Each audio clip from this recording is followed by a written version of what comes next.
सिर्फ 1 चम्मच सुबह इसे पानी के साथ ले लो खाली पेट या फिर रात को ले लो।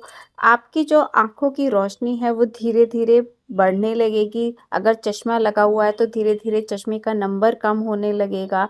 ऐसी चीज़ लेकर आई हूँ जो पुराने ज़माने में लोग अपनी आँखों को ठीक कर रखने के लिए खाते थे और घर की सिंपल चीज़ों से ये तैयार हो जाते हैं। इसका कोई साइड इफ़ेक्ट नहीं है। आजकल लोग बहुत सारी गोलियाँ खाते हैं, ड्रॉप्स डालते हैं, फिर भी असर नहीं होता है, पर ये बहुत ही कारगर नुस्खा है। तो इसके लिए हमें लेना है साबुत धनिया।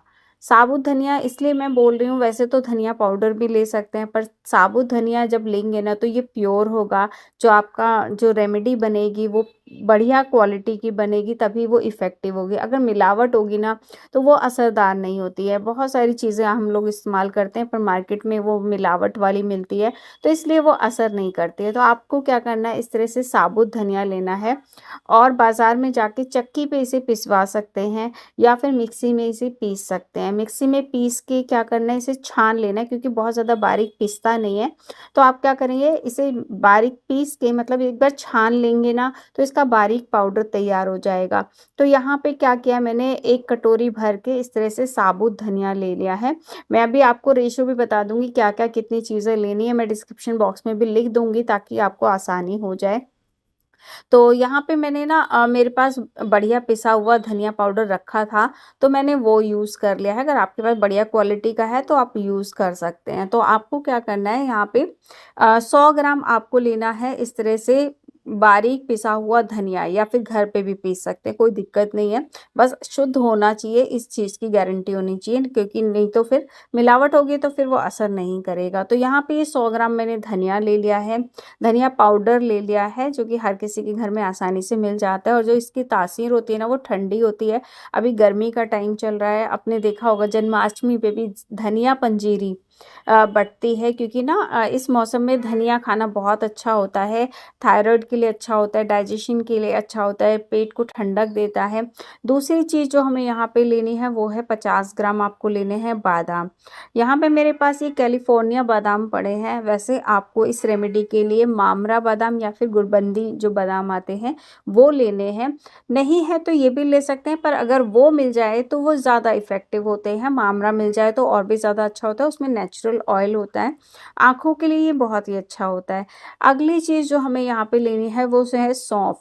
सौंफ जो होती है ये भी पेट को ठंडक देती है। अभी बादाम जो है वो गर्म तासीर का होता है, तो जो हम रेमेडी बनाएँगे ना वो भी आपको बिल्कुल भी नुकसान नहीं करेगी, क्योंकि कुछ चीज़ें गर्म होंगी, कुछ चीज़ें ठंडी होंगी।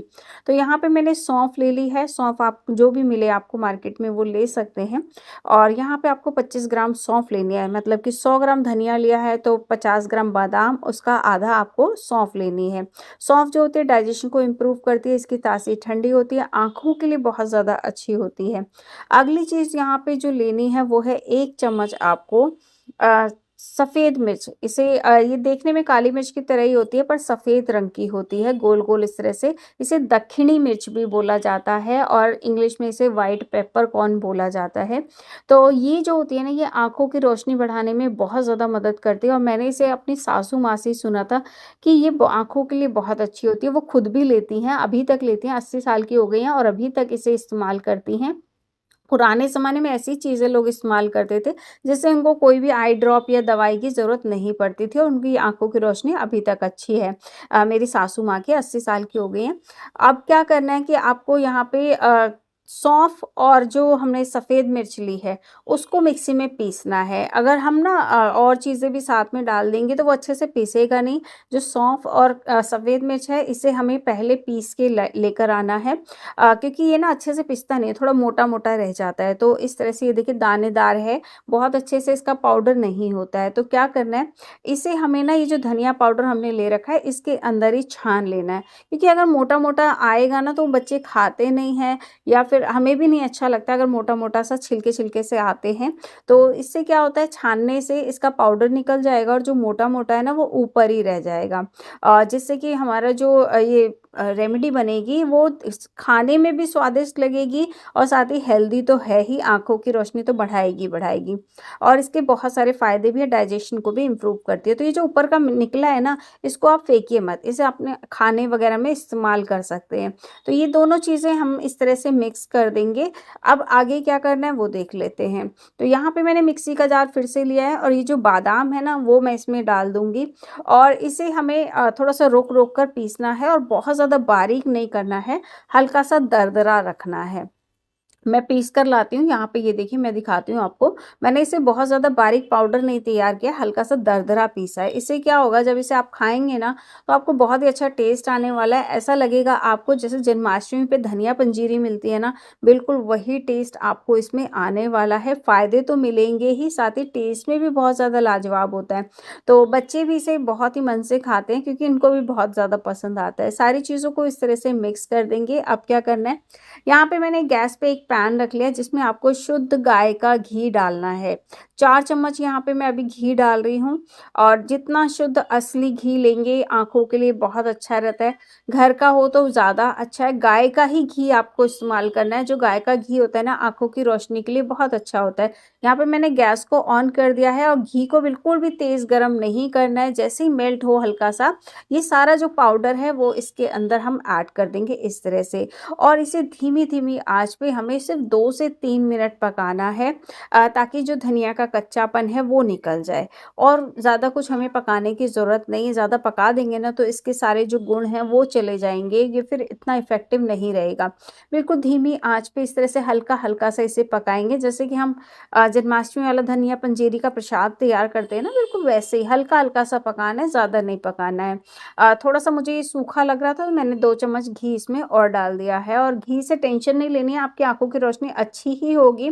घी थोड़ा ज़्यादा भी खा लेंगे तो कोई दिक्कत नहीं है और जिन लोगों की आँखें कमज़ोर हैं वो अपने खाने में, दाल में, सब्जी में, रोटी में आपको गाय का देसी घी ही लगाकर खाना है जिससे आँखों की रोशनी बढ़ती है। यहाँ पे मैंने 2 मिनट इसे पका लिया है और इसका जो कलर है ये देख सकते हैं बिल्कुल भी चेंज नहीं हुआ है कलर, मतलब घी डाल के हल्का सा 2 मिनट भूना है। अब मीठे के लिए यहाँ पे मैं बूरा का इस्तेमाल कर रही हूँ। अगर आपके पास धागे वाली मिश्री है तो आप उसको पीस के उसका पाउडर तैयार करके इसमें मिला सकते हैं, तो वो ज़्यादा अच्छा रहता है। मेरे पास अभी फ़िलहाल नहीं था तो मैंने इसमें बूरा मिला दिया है या फिर चीनी को पीस के भी मिला सकते हैं, पर चीनी हेल्दी नहीं होती है। तो फिलहाल मेरे पास बूरा पड़ा था तो मैंने मिला दिया। वैसे कोशिश करें कि इसके अंदर मिश्री धागे वाली लेके उसका जो पाउडर है वो मिलाएँगे तो ज़्यादा अच्छा रहेगा। जो शुगर पेशेंट हैं वो इसमें मीठा बिल्कुल नहीं मिलाएँगे, वो इसे डायरेक्ट लेंगे और जो बाकी लोग इसे इस तरह से बना सकते हैं। अब इसे आप स्टोर करके 10 दिन के लिए, 15 दिन के लिए रख सकते हैं। लेना कैसे है, रोज़ सुबह इसे खाली पेट आप गुनगुने पानी के साथ 1 चम्मच ले सकते हैं। नहीं टाइम मिलता है तो रात को सोने से पहले 1 चम्मच ले सकते हैं। आपको इससे बहुत ज़्यादा फ़ायदा होगा और आपकी आँखों की रोशनी भी बढ़ेगी।